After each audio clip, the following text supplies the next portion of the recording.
Welcome back.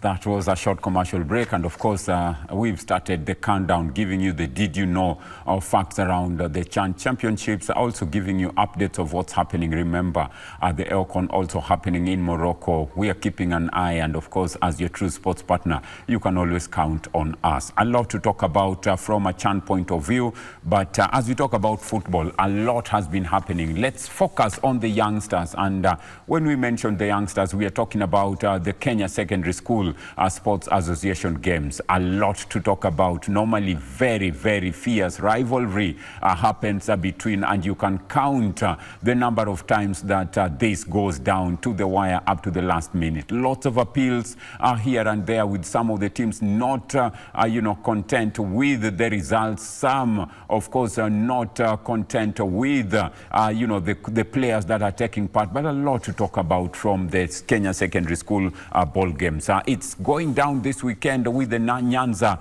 region games, and this weekend at the Moi Stadium in Kisumu, we have a match between Agai, secondary school, taking on Kisumu Day, happening at the stadium. We are keeping an eye, and of course our very own Simon Achola is standing by in Kisumu to just appraise us of what's happening down there. Achola, Simon, it looks a very sunny Kisumu, and of course standing by. What can you let us know? And of course, Agai taking on Kisumu Day. Achola, Simon, please take it away. Well, fantastic, Amfa Apidi. Indeed, we are at Moi Stadium in Kisumu County. And of course, what is going down is the finals of the Nyanza region Term 2 ball games. That is Kisumu Boys versus Agai Secondary School. They both come from Kisumu County. And of course, this has been a grueling journey for the both teams that are actually now in the final, of course starting all the way from the zonals up until where they are now, and of course they're fighting for a stake to go and represent this region in the finals that are expected to go down in a week's time in Kakamega. That is the nationals, and of course the emerging teams will be remaining in Kakamega once again for the East and Central East Africa secondary schools ball games that will be actually hosted in this in Kenya this year. But of course, before we begin having a discussion on exactly how the journey has been, and in terms of preparation and actually getting to where we are, I'll just ask my colleague who is on the camera, Martin, just to pan around so then you get to feel exactly how the crowd is charged here, but also the excitement that comes with these games in this region. Amfa, when you are just walking in and you're new probably in this region, you'll be asking yourself if this is a Premier League game or even a National Soccer League game or an international friendly. But don't mistake it. This is actually the finals of a regional secondary school Term 2 ball games, and that has always been the case in this region, and of course the larger western part of this country, where massive crowds actually come up to cheer their young school-going children who actually participate in this particular tournament. And of course, this tournament for years has been the breeding ground for so many talents that have actually graced many teams in the country, in the Premier League. But of course, I've also gone out of the country to participate in international games, but also play professional soccer. We're talking about Michael Koth, we're talking about Dennis Oliech, we're talking about McDonald Mariga, we're talking about Victor Wanyama, and so many other talents that have actually been spotted in this particular tournament that have actually gone on to make it on the big stage. Of course, this year, no doubt, we are expecting that more talent is actually going to be identified, so that then the conveyor belt of talent from this country continues to roll, and more talent continues to be identified. With me, of course, is the Secretary General of the Kenya Secondary Schools Sports Association Nyanza Region, Tom Odhiambo, who's actually overseen the preparation of this games from the zonals up until where we are today. And of course, he'll be filling us in terms of what has actually gone in terms of preparation, and of course where they are in terms of the teams that are actually participating today. And of course, if this region has produced the best teams that are actually going to do justice this region in the coming national ball games. Tom, karibu sana. Thank you so much. So far, just delving straight into it, so far, how do you like the tournament in terms of preparations? The tournament is very okay. I would be able to say this is one of the best tournaments that we have been having, because looking at what has been affecting our games, I would be able to say this is perfect. We have been having all the games directly from the zonal level, and so far in Nyanza, I would be able to report that the fighting cases have gone down, and totally there is no report that has been given from any county that there were chaos in their activities. Tom, very good. That is a very important question, because last year when we spoke, one of the key issues that actually came out was fund trouble. And you did promise me that indeed this coming years you'll be doing everything within your means to ensure that this time round there are no chaos. What have you done to ensure that indeed these sports or these games run smoothly? Thank you so much. I think as I was talking last year, I said that one of the main things that we need to do is sensitization.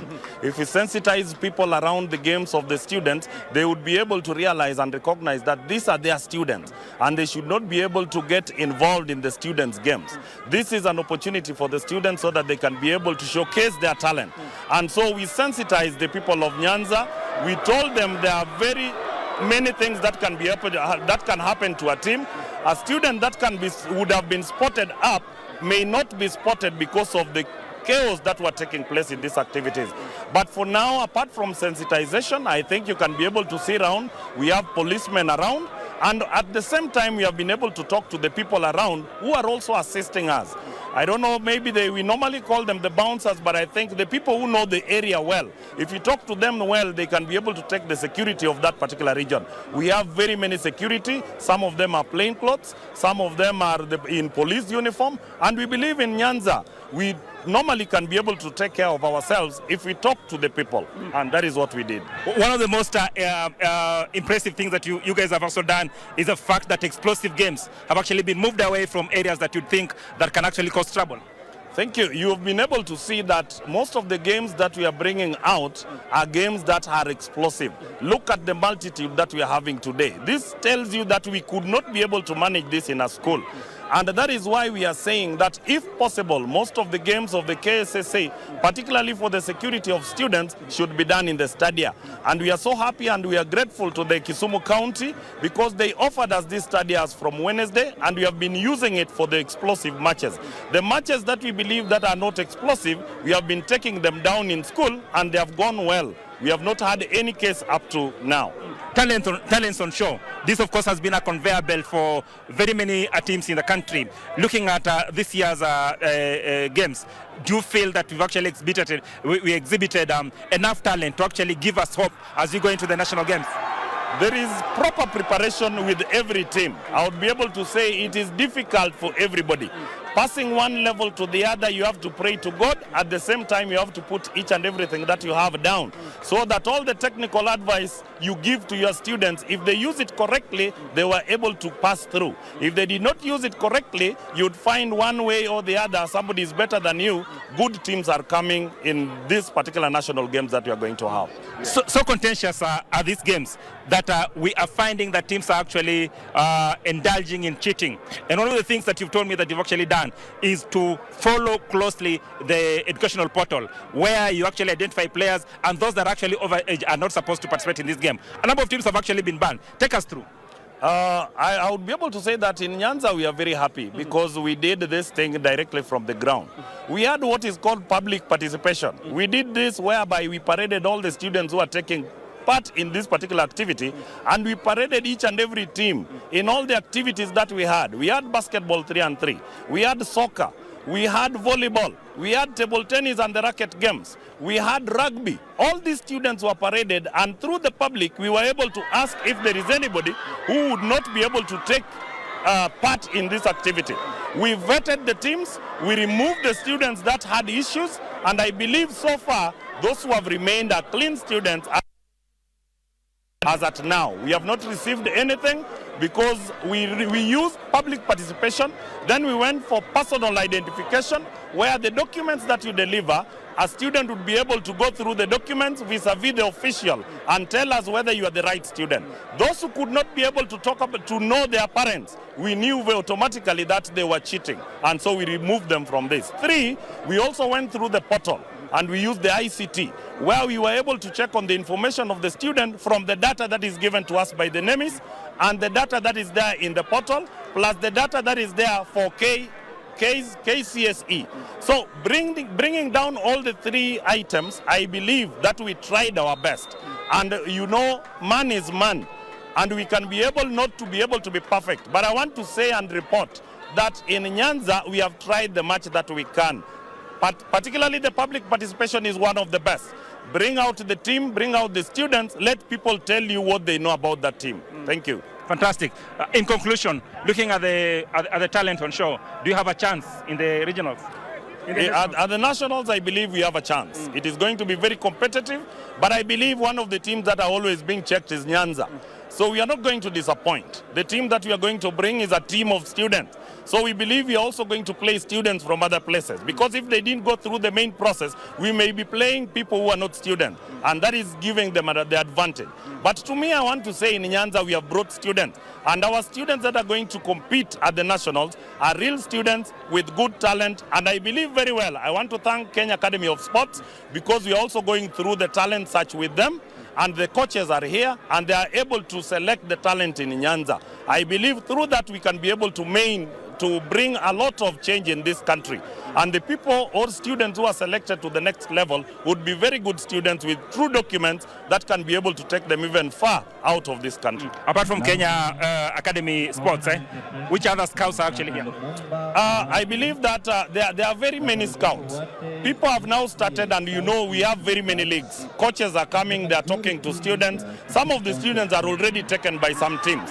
So I want to say that generally this is a very good thing by the Ministry of Education, because not everybody is books, but somebody can be able to get more even out of books. So by giving us this opportunity to be able to have our students showing their talent, this is one of the best things in Kenya, and we are automatically incorporating the CBC, because it is coming up with a lot of things. There is sports, there is everything, there is art. This is where Kenya should be able to go. Fantastic. That's a great point to end on. Of course, that is Tom Odhiambo, the Secretary General of the Kenya Secondary Schools Sports Association here in Nyanza. Of course, just giving us a breakdown of exactly what they have actually done in terms of preparing the teams and ensuring this tournament runs smoothly, devoid of irregularities, and ensuring that indeed students are the ones that are actually participating in this tournament and eventually representing this region in the nationals that are expected to go down in Kakamega, and of course eventually the East African secondary sports festivals that actually be going down again in Kakamega. As we speak right now, the ongoing game is between Kisumu boys and Agai secondary schools, as I've said, from Kisumu County. So far, 0-0. None of them has the net, and of course we are expecting that this game will go on smoothly as it has done in the last 30 or so minutes. Of course, the crowd remains charged, and you'll be asking yourself, why is it that when the white clad team gets the ball, the crowd is cheering? That is actually Agai Secondary School, and the one in green is Kisumu boys. And the reason why you're seeing so many of them actually cheering Agai is because Kisumu boys knocked out Kisumu Day, which is just a strong throw away from where they are. Of course, we'll be keeping a keen eye on exactly what is happening here, Amfa, and no doubt we'll be telling our viewers and listeners in our subsequent bulletin. Back to you, Amfa PD. Thank you very much, Achola Simon. And of course, you know, I can imagine the rivalry between Kisumu boys and Kisumu Day, and the distance between Kisumu Day and the stadium are just a stone throw away. So I can imagine all Kisumu Day fans are going to support Agai, wishing them all the best. And also interesting to hear from Secretary Nyanza Sports Secondary School Sports Association, Mr. Tom Odhiambo, you know, his opinion around the Mamluki issue that has been growing in schools. Very unfortunate indeed, but discipline and sanity must be restored, and the genuine, players are given the opportunity to play in the games. Congratulations to all the teams that have made it through to the regional finals and the national awaits in Kakamega. Very interesting indeed. What about the fans? Very, very good turnout from a fan point of view. That's to do with the secondary school ball games, and it's happening. Agai taking on Kisumu boys.